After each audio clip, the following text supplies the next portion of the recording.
Welcome to the Wits EY Build to Business project, formerly known as the Lego project. Why is it that this project exists? Well, Wits and EY have collaborated and come together to put together 6 tasks that are going to take you from the formation of a company and a business all the way through to its longevity, its financial reporting, and ultimately a board meeting. Throughout this process, why does it exist? Well, often in accounting, you'll find yourself saying there are these abstract concepts. So we'll talk about things such as a cost object or depreciation or cost incurred to bring the asset to location and condition.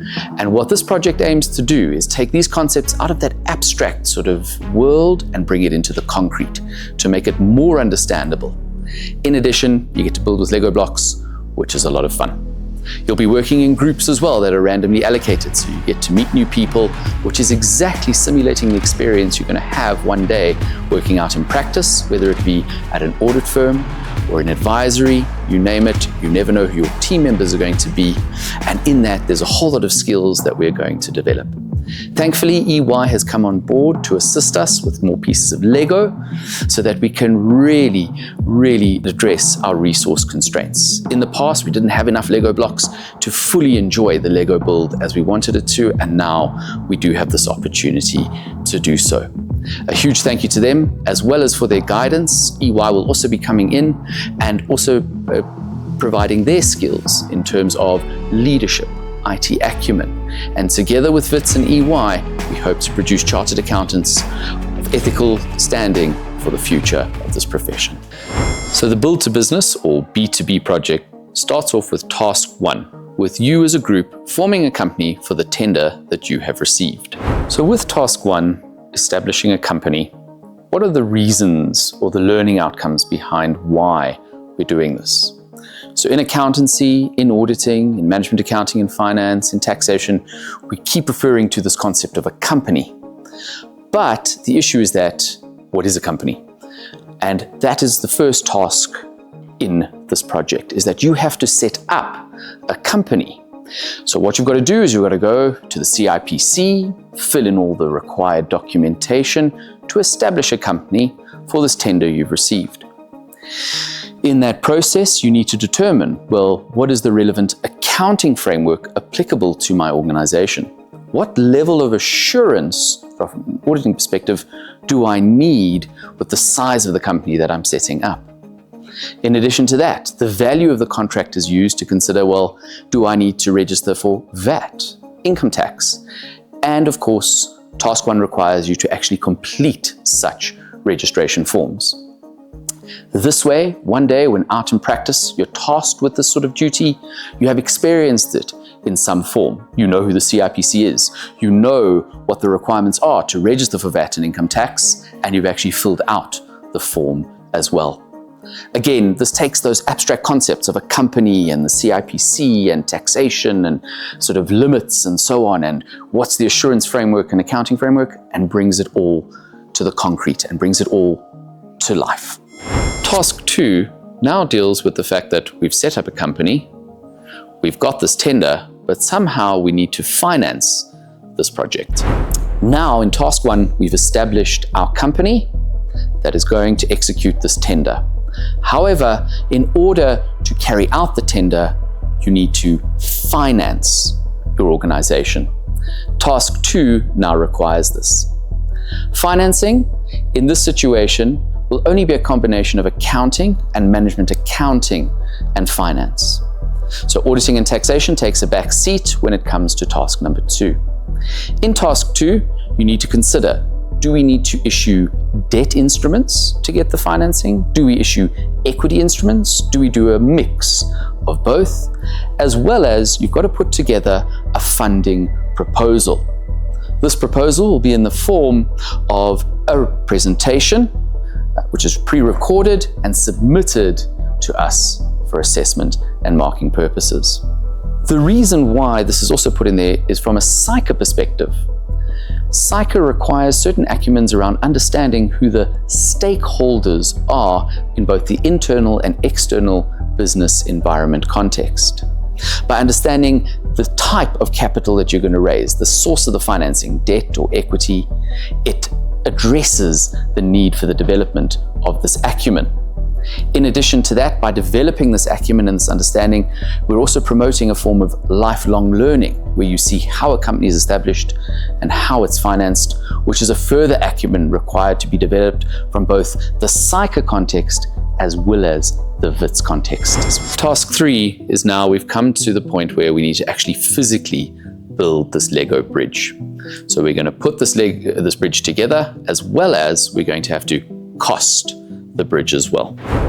Now we come to the fun part. So we've established a company, we've financed the company, now we need to execute on this contract. We have to build the bridge. This is where you as a group will come together in a lecture hall and you will put together your bridge. Task 3 comprises of different stages and components. The first component being you need to sit down and plan what this bridge is going to look like.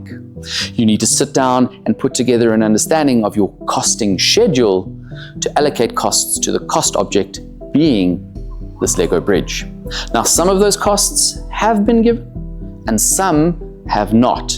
And it is up to you as a group and a team to come together and brainstorm and think through that process.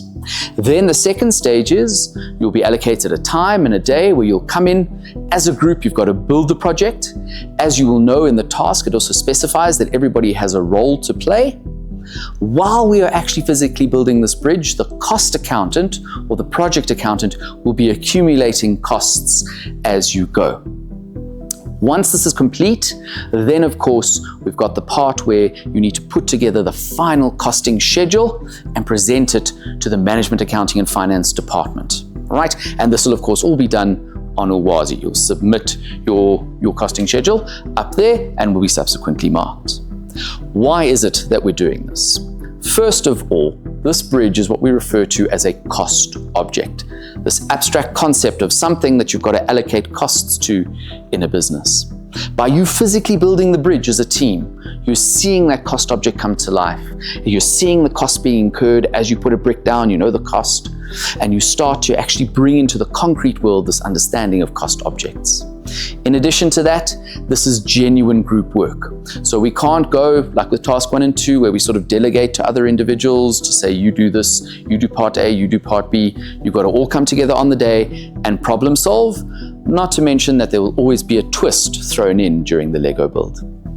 Lastly, of course, as accountants, we do what it needs to be done on the day, and we then reflect and put together this final costing schedule relating to the build of the project.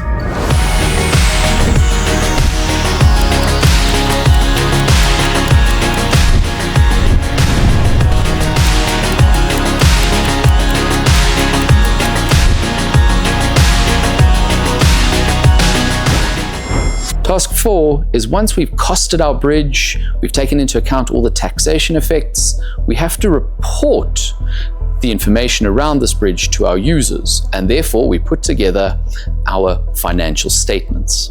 Into task 4, what now occurs is that we have built the bridge, we've costed the bridge, and now we need to present this information to the users of our financial statements or the stakeholders of our organization.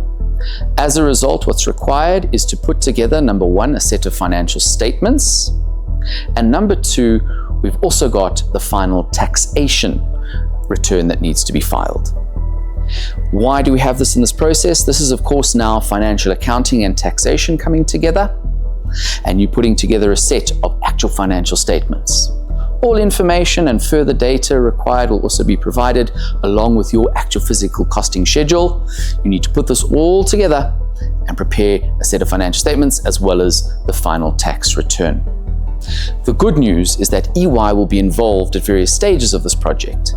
They will give you various leadership and group work skills, as well as a little bit of IT skill to assist you in putting together the set of financial statements.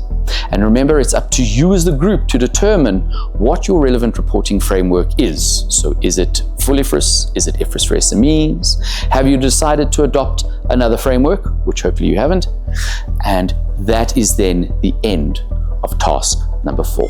Task 5 finally deals with, we've now had our first project into this business and we've now received a second project. But with it comes certain ethical concerns and dilemmas, which we now need to present to the board of directors of this company. What occurs in task 5 is you have now received and completed and executed your first contract.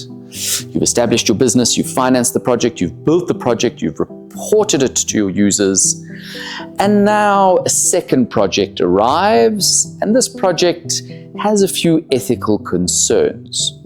Not to mention that throughout the building of your first project, other ethical concerns arise, as well as various taxation issues also arise.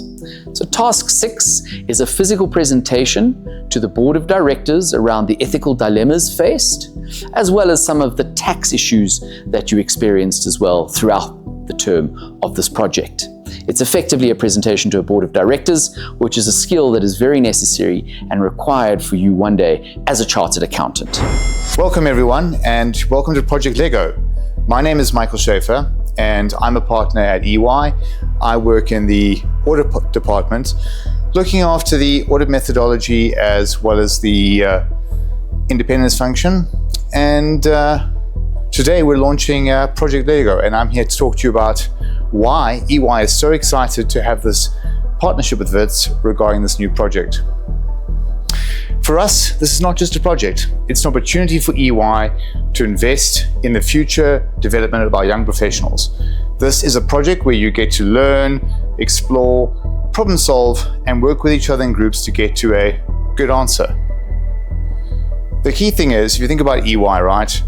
We have our clients and they expect us to come to them and solve potential problems in a very complicated environment with, as you can see from the environment today, things are a little bit chaotic.